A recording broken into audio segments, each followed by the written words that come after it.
क्या होता है।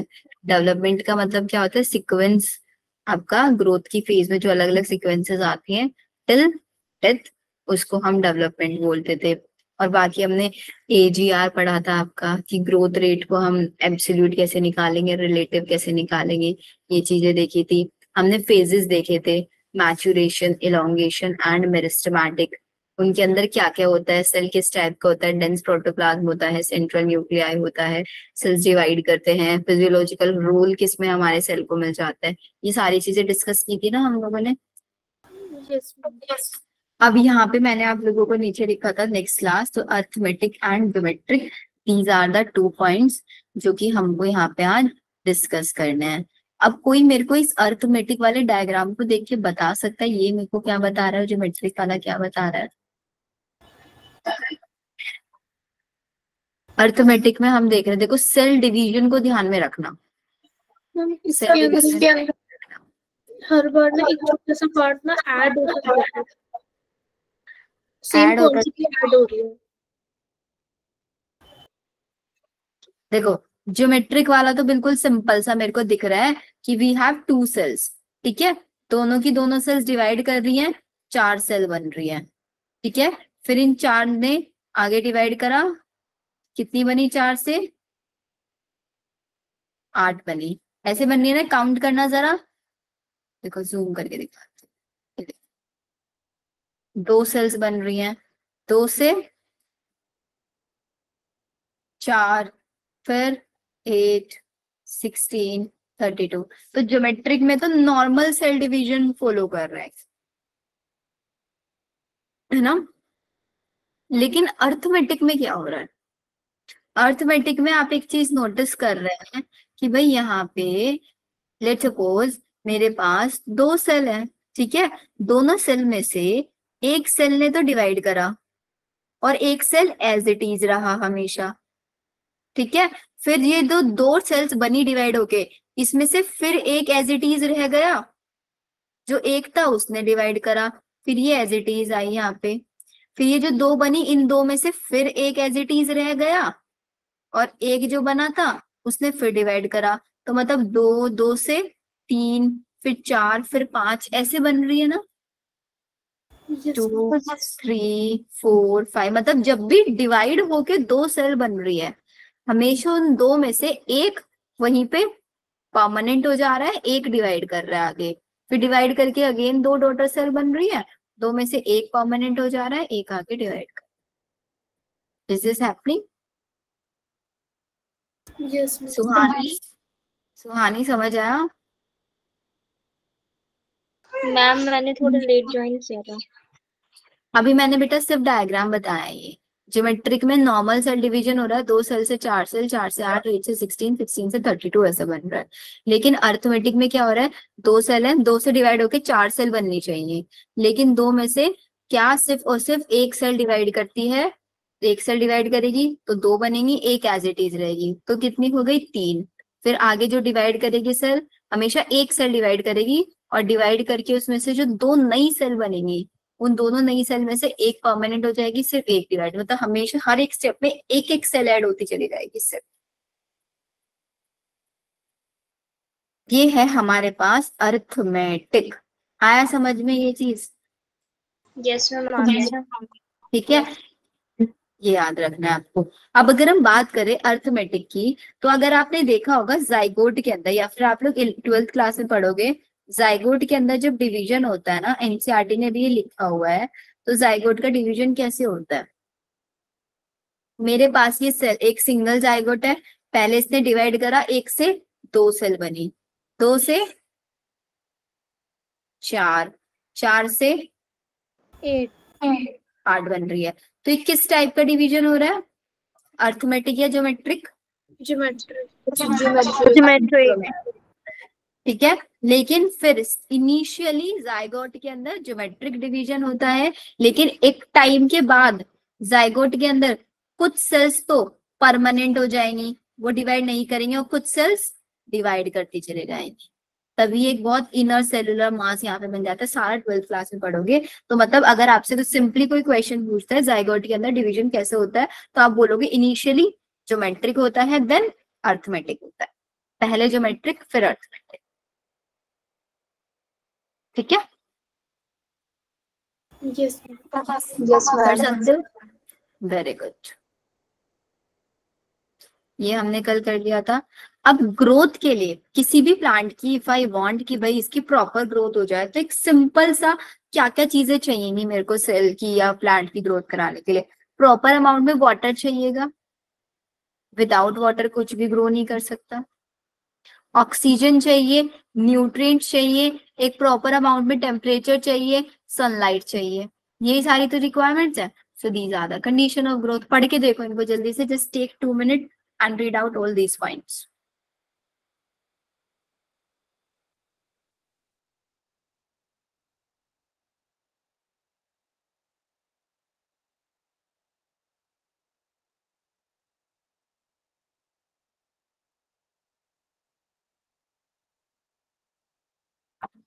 Yes, Suhani. Ma'am, Yes, water Shristi. is essential or and also required for enzymatic. तो water enzymatic activities में help करता है. एग्जैक्टली, अगर एंजाइमेटिक एक्टिविटी वाटर के थ्रू ही कंट्रोल होती है। मतलब अगर वाटर नहीं होगा, लेट सपोज हमारी बॉडी है, हमारी बॉडी के अंदर 75% वाटर प्रेजेंट होता है। हमारी जितनी भी बॉडी के अंदर एंजाइम्स की एक्टिविटीज चल रही है, उनके लिए वाटर बहुत जरूरी होता है, because enzymes are made up of proteins. Yes, ma'am. Turgidity cell के अंदर वही मेंटेन करा के रखेगा। एंजाइमेटिक एक्टिविटी के लिए जितनी भी फिजियोलॉजिकल एक्टिविटीज हमारी बॉडी के अंदर चल रही है, सारी फिजियोलॉजिकल एक्टिविटीज के लिए वाटर रिक्वायर्ड होता है। यस तनिष्का। मैम ग्रेविटी कैसे इफेक्ट करती है? किसको? ग्रेविटी ग्रोथ को। ग्रेविटी ऑब्वियसली अफेक्ट करती है। भूल गए मॉर्फोलॉजी वाला चैप्टर? रूट्स ग्रेविटी की अगेंस्ट मूव करती है, ग्रेविटी के फेवर। ग्रेविटी के फेवर में। ग्रेविटी के फेवर। और स्टेम अगेंस्ट में। अगेंस्ट मूव करता है। तो वहां पे अगर हमारा बहुत ज्यादा हम ग्रेविटेशनल फोर्स बढ़ा दे, तो क्या स्टेम ग्रो कर पाएगा? No ma'am. नहीं कर पाएगा ना। और ग्रेविटी के अगेंस्ट ही वाटर मूव करता है, बिकॉज वाटर रूट से एब्जॉर्ब करती है, रूट से ऊपर की साइड वाटर जाता है, ग्रेविटी के अगेंस्ट वाटर मूव करता है। तो ग्रेविटी भी अफेक्ट करती है हमारी ग्रोथ को। Yes ma'am. सृष्टि, मैक्रो और माइक्रो न्यूट्रिएंट्स. मैक्रो और माइक्रो, अब देखो उन्होंने मिनरल न्यूट्रिशन वाला चैप्टर कट कर दिया है। मैक्रो न्यूट्रिएंट्स वो न्यूट्रिएंट्स होते हैं जो हमारी बॉडी को लार्ज अमाउंट में चाहिए होता है, ज्यादा अमाउंट में। माइक्रो जो हमारी बॉडी को कम अमाउंट में चाहिए होता है। लार्ज, माइक्रो छोटा। ठीक है, ये हमको यहाँ तक समझ में आ गया कंडीशंस फॉर ग्रोथ। मैम क्या हेरिडिटी भी ग्रोथ को इफेक्ट करती है? हेरिडिटरी बेटा ग्रोथ को अफेक्ट कर सकती है, क्योंकि हेरिडिटरी का मतलब होता है एक जनरेशन से दूसरी जनरेशन में कैरेक्टर्स का ट्रांसमिट होना। अगर पेरेंटल प्लांट की जो ग्रोथ है वो बहुत कम होती है, पेरेंटल प्लांट की जो ग्रोथ है वो कम थी, तो उससे जो बनने वाला प्लांट होगा वो भी, उसकी भी ग्रोथ कम ही होगी। तो इसका मतलब यहाँ पे ग्रोथ को कौन अफेक्ट कर रहा है? हेरिडिटरी। हेरिडिटरी का मतलब होता है एक जनरेशन से दूसरी जनरेशन कैरेक्टर्स कैसे ट्रांसमिट हो रहा है। लेट्स सपोज तनिष्का आपकी हाइट छोटी है, तो आपकी हाइट छोटी है, इसमें हेरिडिटरी इफेक्ट है। आपकी ग्रोथ को कौन इफेक्ट कर रहा है? हेरिडिटी इफेक्ट कर रही है। क्यों? क्योंकि आपके मम्मी पापा की हाइट छोटी है, तो आपके अंदर जो हाइट का कैरेक्टर है वो हेरिडिटरी आया है। ठीक है। Yes ma'am. डिफरेंशिएशन क्या होता है? डी डिफरेंशिएशन, रीडिफरेंशिएशन, ये सबको पता है क्लियरली? Yes, ma'am. चलो, रीडिफरेंशिएशन, रीडिफरेंशिएशन ये सबको पता ही है। नेक्स्ट आ जाते हैं डेवलपमेंट। तो डेवलपमेंट के लिए ना एक सिंपल सी डेफिनेशन लिख लो पहले यहाँ पे। Development is the sequence of changes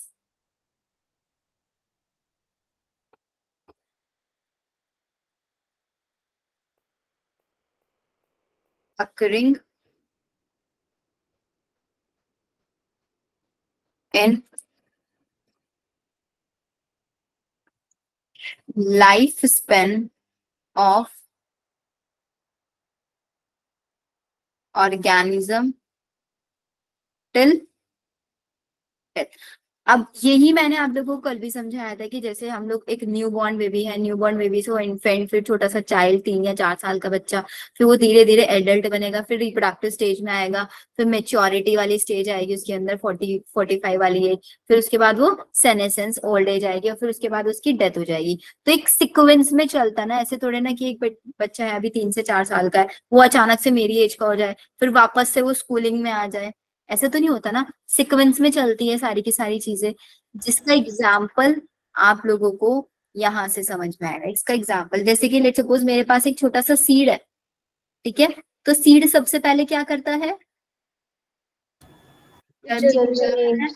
और जर्मिनेट करके सीड से क्या बनता है, एम्ब्रियो, Seedling. सीडलिंग बनता है। फिर वो सीडलिंग सबसे पहले प्लांट अपने छोटे छोटे लीव्स बनाएगा, जिसको हम बोलते हैं उसकी वेजिटेटिव फेज। यस मैम, तो सबसे पहले वो अपनी वेजिटेटिव फेज में रहेगा, वेजिटेटिव फेज से वो आएगा अपनी मैच्यूरेशन फेज में, मैच्यूरेशन फेज से वो अपने अंदर फ्लावर बनाना शुरू करेगा, और फ्लावर बना रहा है तो इट मीन्स वो क्या है, रिप्रोडक्टिव ऑर्गन्स उसके अंदर बनने लग रहे हैं, और रिप्रोडक्शन ऑर्गन बनेंगे तो उसके अंदर फ्लावरिंग हो रहा है इट मीन्स, और फ्लावरिंग के बाद ही फ्रूट बन जाएगा उसके अंदर, सीड्स वगैरह बन जाएंगे फिर से, और वो सेनेसेंस स्टेज में चला जाएगा। सेनेसेंस का मतलब ओल्ड स्टेज में, एंड देन फिर प्लांट की डेथ।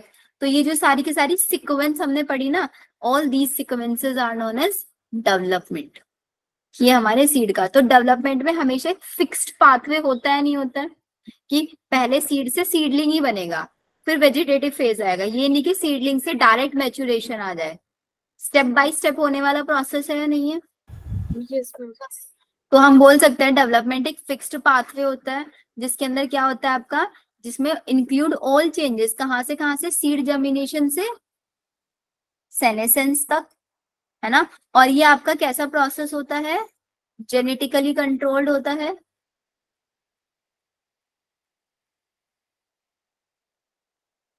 जेनेटिकली कंट्रोल्ड होता है, as well as this is a fixed pathway, ये आपका फिक्स पाथवे भी है। यहां तक सबको समझ आया, फर्स्ट लाइन क्लियर, क्लियर है। आकांक्षा, एनी डाउट। No, no. अब ये जो इन्होंने second point, second third fourth, ये पॉइंट्स लिखे हुए हैं, इनका भी Swani, any doubt. No, ma'am. ठीक है, तो अब ये सेकंड थर्ड फोर्थ पॉइंट जो इन्होंने लिखा हुआ है ना, इसको अभी समझ में आएगा, अभी रीड करोगे भी नहीं समझ में आएगा, मैं इसको अलग से आप लोगों को हैंड रिटन में समझाती हूँ।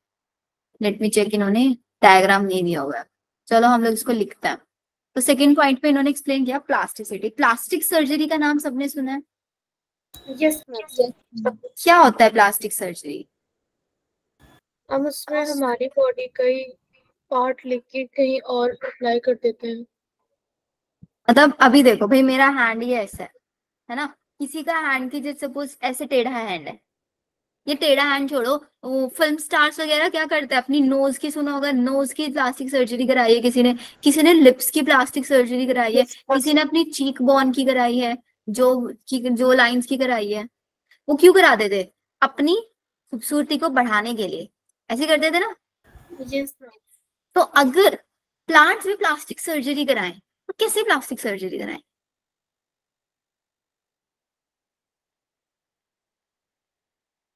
प्लास्टिक सर्जरी का मतलब क्या है कि भाई वो जैसे नेचुरली दिखते हैं, नेचुरली वो जैसे दिखते हैं, नेचुरली जो इनका डेवलपमेंट वाला फेज है, वो उसको एल्टर करके कुछ नया बना दे रहे हैं अकॉर्डिंग टू द रिक्वायरमेंट। कि भाई किसी को फिल्म इंडस्ट्री में जाना है और उसकी नोज अच्छी नहीं दिखती है, तो अपनी नोज की उसने प्लास्टिक सर्जरी करा ली, अपनी डेवलपमेंट पाथवे को एल्टर कर दिया अकॉर्डिंग टू हिज रिक्वायरमेंट। कि भाई वो फोटोज लेता था, उसकी नोज अच्छी नहीं दिखती थी, रिक्वायरमेंट थी नोज अच्छी दिखे, तभी वो फेमस होगा, है ना, तो उसने प्लास्टिक सर्जरी करा ली। ऐसे ही हमारे प्लांट्स करते हैं। ये सुहानी, मैम जैसे वो अपने फ्लावर्स की शेप चेंज कर सकते हैं। अब डेफिनेशन पढ़ोगे और समझ में आएगा, लिखो जरा प्लास्टिसिटी की डेफिनेशन क्या होता है। अब मैम हमें तो प्लास्टिक सर्जरी के लिए इतने इतने पैसे खर्च करने पड़ते हैं, प्लांट्स के अंदर ये नेचुरली होता है। यस बेटा बताओ। मैम जैसे मैंने वेब पे देखा था कि जो एप्पल है, एप्पल को एक प्लास्टिक में रख दिया और उसकी शेप स्क्वायर शेप में हो गई थी। एग्जैक्टली उसकी शेप वैसी हो जाएगी क्योंकि उसको ग्रो करने के लिए जगह नहीं मिलेगी, जो उसको यस स्पेस मिल रहा है मैम। उसी स्पेस में वो ग्रो करेगा। लेकिन वो उसकी रिक्वायरमेंट नहीं थी ना, वो नेचुरली नहीं है, हमने आर्टिफिशियली कराया वो। यहाँ पे प्लास्टिसिटी में नेचुरली होता है। ठीक है। मैम नेचुरली होगा इट मीन्स इन्वायरमेंटल की इफेक्ट्स की वजह से होगा। इन्वायरमेंटल की वजह से होगा। Plants as capacity to alter या फिर modify developmental pathway according to its requirement। Definition समझ में आई यस मैम। है ना। इसका फर्स्ट एग्जाम्पल है हमारे पास heterophylly.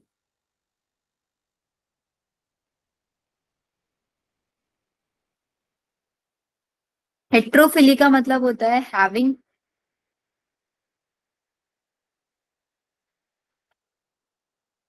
Different kind of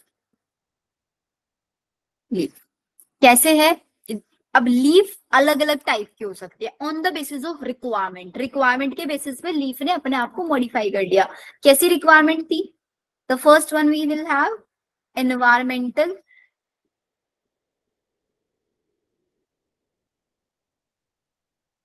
heterophylly. Second, we have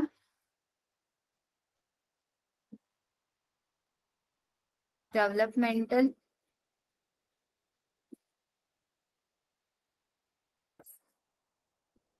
heterophylly. Environmental heterophylly में क्या हुआ, इसका एग्जाम्पल है रेननक्यूलिस।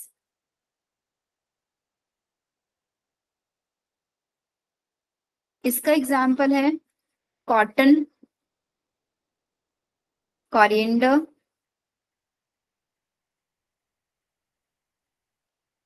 या फिर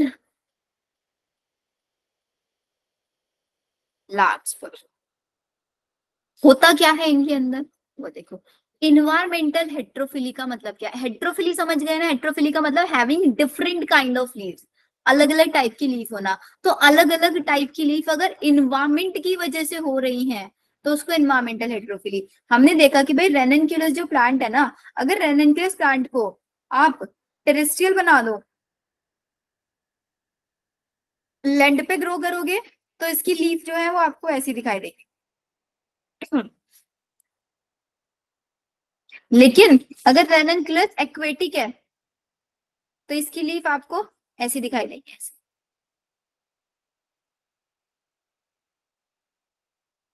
इसका रीजन कोई बता सकता है?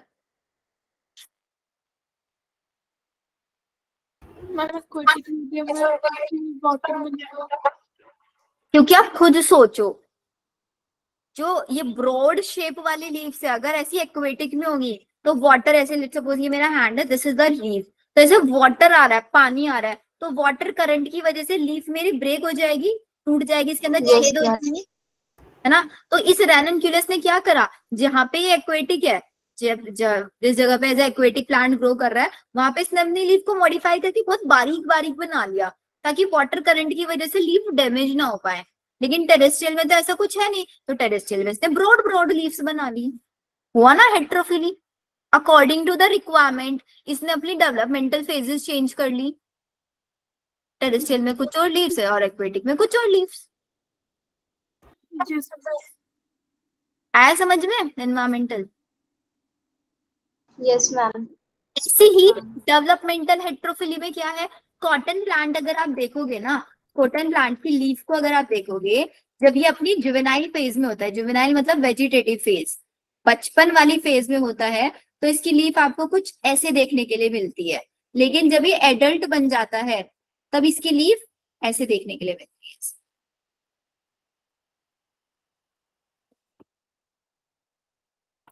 तो ये इसकी डेवलपमेंटल फेजेस के अंदर डिफरेंस है कि भाई जब ये छोटा बच्चा है तो ऐसी लीफ दिख रही है, एडल्ट हो गया तो इसने बिल्कुल ही लीफ अपनी चेंज कर ली। तो डेवलपमेंट फेजेस में डिफरेंस आ रहा है लीफ में। ये सृष्टि मैम जैसे मनी प्लांट है वो वाटर में भी ग्रो कर सकता है और सॉइल में अगर हम उसको ग्रो कराएं तो उसमें भी वो ग्रो कर सकता है। तो ये एनवायरमेंट में आएगा या डेवलपमेंटल में? इन्वायरमेंटल आएगा। इन्वायरमेंटल, इन्वायरमेंट चेंज हो रहा है ना, उसके अकॉर्डिंग हो रहा है।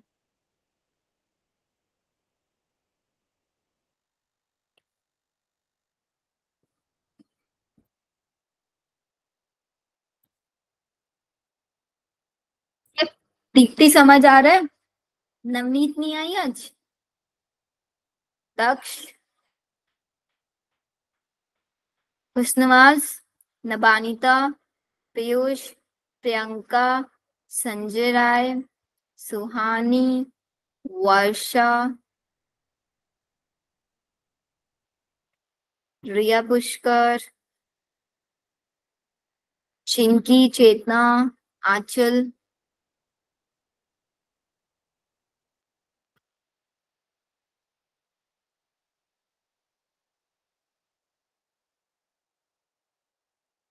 हो गया सबका?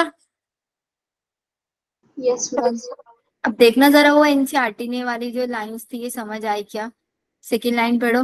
Plant follow different pathway. अब इन्होंने बोला था कि भाई सीक्वेंस जो होता है वो बिल्कुल फिक्स होता है डेवलपमेंट का, है ना, फिक्स पाथवे होता है, लेकिन प्लांट अलग अलग पाथवे भी फॉलो कर सकता है इन रिस्पॉन्स टू एनवायरमेंट या फिर फेजेस ऑफ लाइफ, जिसकी वजह से अलग अलग स्ट्रक्चर बन जाती है प्लांट की। इसी एबिलिटी को प्लांट की हम क्या बोलते हैं? प्लास्टिसिटी। जब प्लांट अपनी डेवलपमेंट स्टेजेस को एल्टर या मॉडिफाई कर सकता है अकॉर्डिंग टू द रिक्वायरमेंट। ऐसे ही हमारे पास कंडीशन है एक हेट्रोफिली, जिसका एग्जांपल किसके अंदर? बटर कप का मतलब है ranunculus. Butter cup is also known as ranunculus. Cotton, coriander, larkspur, ये सब एग्जांपल किसके हैं? प्लास्टिसिटी के एग्जांपल है। डेवलपमेंट जो होता है प्लांट के अंदर वो किसके कंट्रोल में होता है? इंट्रिंसिक और एक्सट्रिंसिक फैक्टर दोनों के थ्रू होता है। एक्सट्रिंसिक मतलब एक्सटर्नल फैक्टर, इंट्रिंसिक मतलब प्लांट के इंटरनल फैक्टर्स। एक्सट्रिंसिक में obviously light, temperature, water, oxygen, ये सारी चीजें आ जाएंगी। और प्लांट के इंटरनल फैक्टर्स कौन से हैं जो प्लांट की ग्रोथ को कंट्रोल करेंगे? ऑब्वियसली वही पीजीआरस, हॉर्मोन्स, प्लांट ग्रोथ रेगुलेटर्स, वही प्लांट की ग्रोथ को कंट्रोल करेंगे। आया समझ में? Yes ma'am. सबको? महक, मुस्कान, यस मैम। समझ आ रहा है ना? तनु, अब इन्हीं पीजीआरस को हम लोगों को पढ़ना है। ये हमने देख लिया ये सारा डेवलपमेंट की भाई फैक्टर्स कौन कौन से एक्सट्रिंसिक हो सकते हैं, इंट्रिंसिक। इंट्रिंसिक मतलब इंटरनल फैक्टर प्लांट के, वो इंट्रासेलुलर भी हो सकता है, इंटरसेलुलर। इंटरसेलुलर में वही जेनेटिक फैक्टर्स हो सकते हैं, इंटरसेलुलर में प्लांट ग्रोथ रेगुलेटर्स होंगे, और एक्सट्रिंसिक में light, temperature, water, oxygen, nutrition, ये सारी चीजें हो सकती है। प्लांट ग्रोथ रेगुलेटर्स जो है वो आपके दो टाइप से हो सकते हैं। पहले जो ग्रोथ को प्रमोट करेंगे, भाई प्लांट के अंदर किसी ना किसी चीज को प्रमोट करेंगे, और एक वो जो प्लांट के अंदर क्या करेंगे? इनहिबिट करेंगे। इनहिबिट समझते हो? किसी चीज को रोकना, ठीक है। यस और ma'am. Plant growth regulator again दो टाइप के, नेचुरल जो कि प्लांट से नेचुरली मिल रहे हैं, या फिर हम प्लांट ग्रोथ रेगुलेटर्स को लैब में भी बना सकते हैं, सिंथेसाइज भी कर सकते हैं। तो PGR can be of two type, एक तो नेचुरल हो गए और एक सिंथेटिक हो गए। यहां से नीट में क्वेश्चन आता है कि आइडेंटिफाई करो कौन सा नेचुरल पीजीआर है, कौन सा सिंथेटिक केमिकली सिंथेसाइज पीजीआर। तो chemically synthesize NaA, 2,4-D, 2,4,5-T, ये हमारे पास सिंथेटिक होते हैं। NaA की फुल फॉर्म पता है किसी को? 2,4-D, 2,4,5-D बता दूंगे फुल फॉर्म्स अगर नहीं पता है। प्लांट ग्रोथ प्रमोटर, अब हमें जो याद रखना है ना, हमें जो पढ़ना है, ये 5 टाइप के प्लांट ग्रोथ प्रमोटर्स पढ़ रहे हैं। ऑक्सिन, मेरे साथ बोलो, auxin, gibberellin, cytokinin, ethylene abscisic acid. Ma'am ये तो 10th में भी पढ़े थे। हाँ 10th में पढ़े थे। अब थोड़ा सा इनको थोड़ा सा डिटेल में पढ़ेंगे। अब क्वेश्चन पहला यही आएगा कि कौन से हॉर्मोन्स इसमें से एज अ प्रमोटर वर्क करता है, कौन सा इनिबिटर वर्क करता है। और एक चीज याद रखनी है, इसमें जो इथाइलिन है ना, ये ड्यूअल फंक्शन दिखाता है। ड्यूअल फंक्शन का मतलब क्या है कि ये आपका प्रमोटर की तरह वर्क भी कर सकता है और इनहिबिटर की भी तरह वर्क कर सकता है, लेकिन सबसे ज्यादा ये इनहिबिटर की तरह वर्क करता है, इसलिए इसको हमने इनहिबिटर के साथ लिखा है, लेकिन ये ड्यूअल फंक्शन दिखाता है। और ये one and only gaseous PGR है, जो गैस की फॉर्म में पाया जाता है। गैसियस पीजीआर, ठीक है। प्लांट के अंदर गैस भी होती है? क्या बेटा? मैम प्लांट के अंदर गैस भी होती है? नहीं, प्लांट्स के अंदर गैस नहीं होती, लेकिन ये इथाइलिन जनरली ऐसा होता है, फ्रूट्स को राइपन करने में हेल्प करता है, राइपनिंग में हेल्प करता है ये इथाइलिन। गैस की फॉर्म में पाया जाता है, जैसे ऑक्सीजन है प्लांट्स के अंदर, तो CO2 भी होता है, CO2 is also a gas. Gas vacuole पाया जाता है ना प्लांट्स के अंदर। इथाइलिन हार्मोन है जो प्लांट के अंदर मतलब गैसियस फॉर्म में सिंथेसाइज किया गया, आप ऐसा समझ सकते हो। गैसियस फॉर्म में प्लांट के अंदर नहीं पाया जाता, गैसियस फॉर्म में इसको सिंथेसाइज किया गया है प्लांट से। मैम हम ये भी पढ़ेंगे सिस्मोनास्टिक और निकेनास्टिक। कौन से वाला? सिस्मोनास्टिक और निकेनास्टिक भी तो था 10th में। वो नहीं पढ़ेंगे इस बार। तो अब सबसे पहले आता है कि भाई प्लांट ग्रोथ रेगुलेटर्स की हम लोगों को डिस्कवरी पढ़नी है कि कौन सा प्लांट ग्रोथ रेगुलेटर किस साइंटिस्ट ने डिस्कवर किया और कौन सा प्रोसेस पढ़ते टाइम डिस्कवर किया। समझ रहे हो, कौन से साइंटिस्ट ने। और अब देखो यहाँ पे दो टर्म्स आती है, एक टर्म होता है डिस्कवर करना और एक होता है आइसोलेशन। दोनों में डिफरेंस पता है आप लोगों को?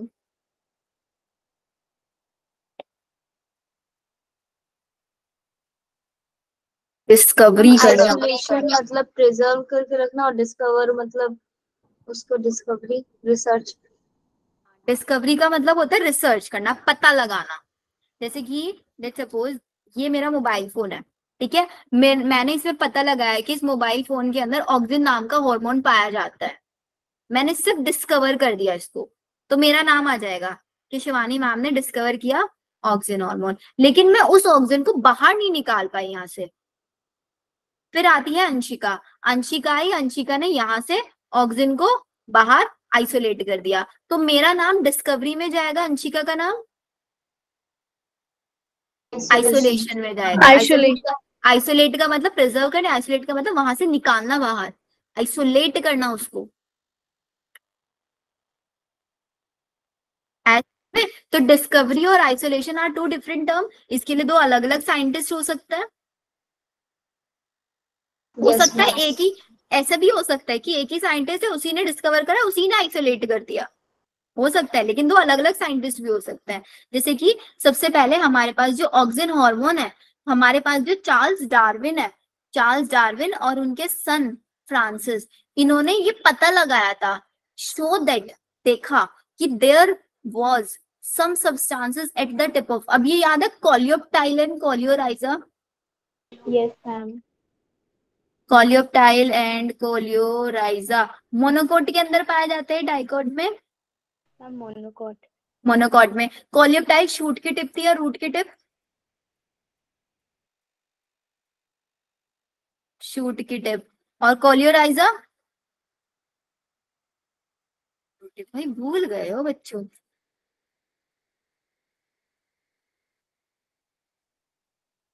बता दिया बेटा, ऐसे कैसे काम चलेगा, नया पढ़ते जा रहे हैं।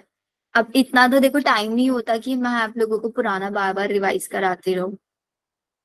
हफ्ते में 4 दिन क्लास होती है हमारी।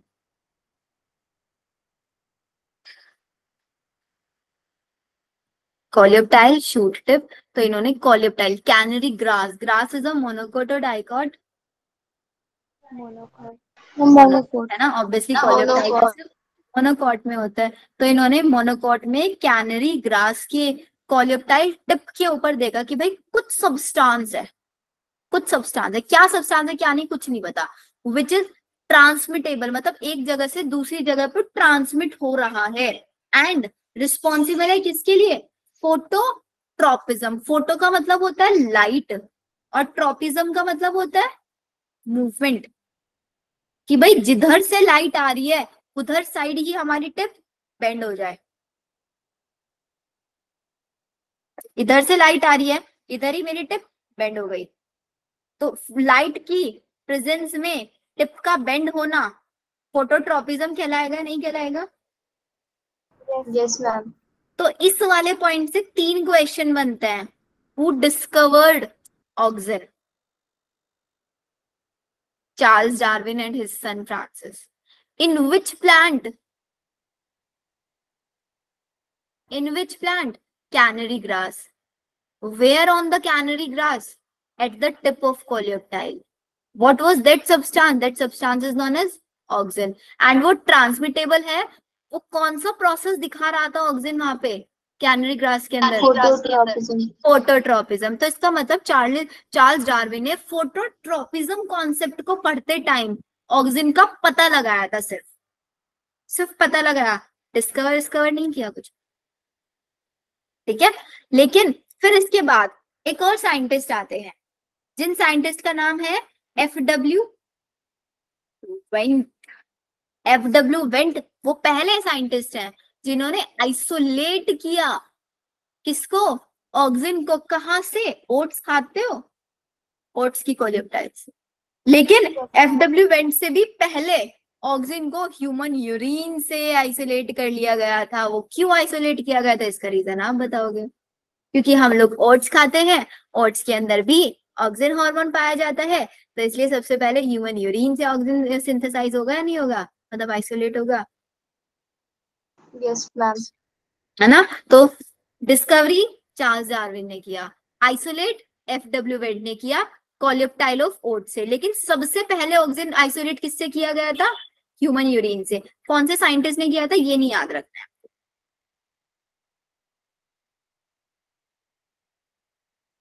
All clear? ठीक है।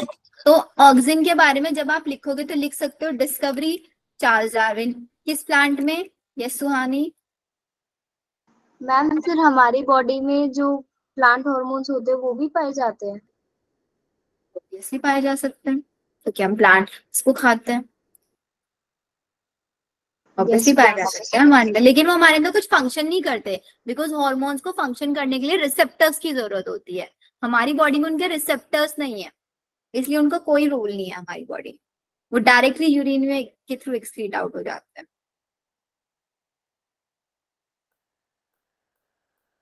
ठीक है।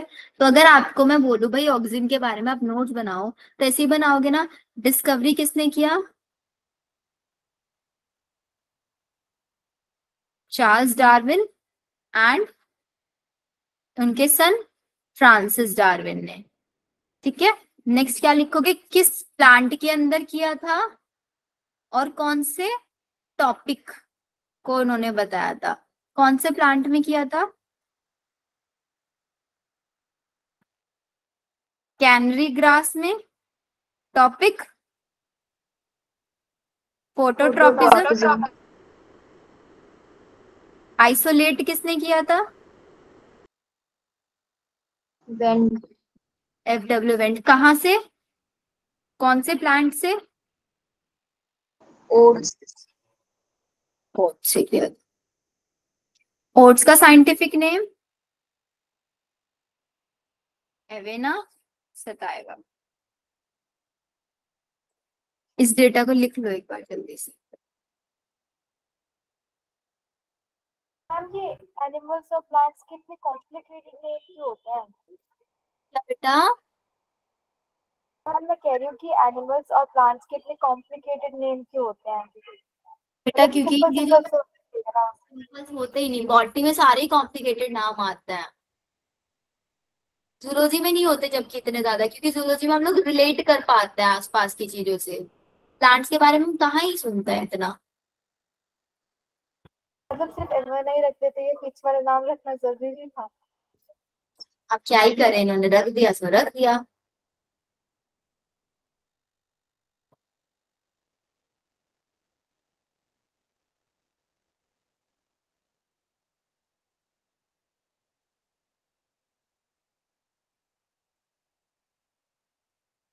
अब एक और चीज बताती हूँ चलो आपको इसके बारे में। मैं मान के चलो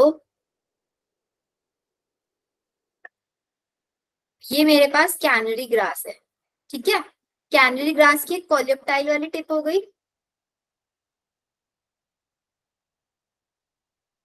राइट और नॉट। इस कोलियोप्टाइल टिप को मैंने इधर से यूनिलेटरल लाइट दी, ठीक है, एक साइड से लाइट दे रही हूँ, तो क्या होगा इसके अंदर अब, ये जो टिप थी ना फोटोट्रॉपिज्म। फोटोट्रॉपिज्म। लाइट की टुवर्ड मूवमेंट, तो ऐसे इसकी टिप ऐसे ग्रो कर गई है इधर साइड, तो इसका मतलब टिप बेंड हुई किधर, towards light. Towards light. This is known as phototropism. लेकिन अगर लेट सपोज मैंने क्या किया, ये तो मान के चलो मैंने केस 1 लिया, ठीक है, अब मैंने क्या किया, केस 2 में इस कोलियोटाइल की टिप को कट कर दिया, अब मेरे पास बचा क्या, सिर्फ नीचे नीचे वाला पार्ट, ऐसे कोलियोटाइल टिप है ही नहीं, ऊपर वाला पार्ट कट कर दिया, फिर इसको यूनिलेटरल लाइट दिया, अब क्या होगा इसके अंदर, क्या कोई कर्व आएगा, कर्व। इससे हमको क्या पता चला कि ऑक्सीजन जो है वो सिर्फ और सिर्फ कहाँ पे पाया जाता है, रूट की टिप पे। रूट नहीं, रूट की टिप, शूट। कोलियोप्टाइल की। एक बार केस 2 बता दो फिर से एक बार। देखो मैंने केस 1 लिया, सिंपल कैनरी ग्रास लिया, उसको लाइट सिर्फ एक डायरेक्शन से दिया, यूनिलेटरल लाइट दिया, इधर से लाइट दी, और फिर मैंने देखा कि भाई जो रूट की शूट की टिप थी ना, ये टिप के अंदर ऐसे बेंडिंग हो गई, ऐसे बेंड कर गई है, जिधर से मैंने लाइट दी उधर साइड से बेंड कर गई, तो इससे मुझे पता चला कॉन्सेप्ट कौन सा, फोटोट्रॉपिज्म। लेकिन फिर मैंने केस 2 में क्या कर दिया ना, कोलियोप्टाइल की टिप को कट कर दिया ऊपर से, फिर यूनिलेटरल लाइट दिया, फिर मैंने देखा कि भाई जो टिप थी ना वो एज इट इज रही, उसके अंदर कोई बेंडिंग नहीं आया, कोई कर्व नहीं दिखाई दिया, तो इसका मतलब जो बेंडिंग था वो बेंडिंग किसकी वजह से था, सिर्फ और सिर्फ इस कोलियोप्टाइल टिप की वजह से। इसका मतलब इसी कोलियोप्टाइल टिप के अंदर कुछ ना कुछ ऐसा सब्सटेंस होगा जो लाइट के अगेंस्ट बेंडिंग शो करता है ना, वही सब्सटेंस क्या था हमारा, ऑक्सीजन था। आगे समझ में, यस मैम। चलो तो ये था हमारा ऑक्सीजन की कहानी, ऑक्सीजन को किस किसने डिस्कवर किया। ऑक्सीजन के बाद नेक्स्ट हार्मोन आता है मेरे पास जिब्रेलिन, जिब्रेलिन को याद रखना, मेरे पास साइंटिस्ट है ई क्यूरोसावा, क्यूरोसावा, क्यूरोसावा नाम से क्या पता चल रहा है कौन सी कंट्री से होंगे ये सुहान, मैम स्लाइड्स में से हो जाता। क्या बेटा, स्लाइड्स इसकी। नहीं समझ आया आप क्या बोल रहे हो। मैम इस पीडीएफ की स्लाइड। हाँ हाँ ये स्लाइड मैं आपको शेयर करा दूँ,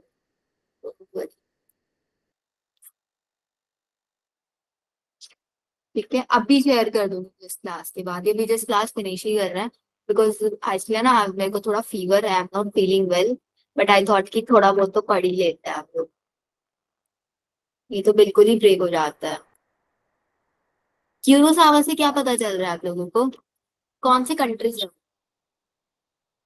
क्यूरोसावा, क्यूरोसाकी,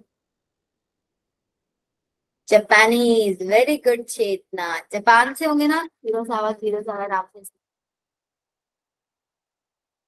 जापानीज थे, तो इसका मतलब जो सेकेंड हार्मोन है ना जिब्रेलिन, ये जापान के साइंटिस्ट ने डिस्कवर किया था, ई क्यूरोसावा ने डिस्कवर किया फुलिश सीडलिंग, फुलिश फुलिश तो समझते ना।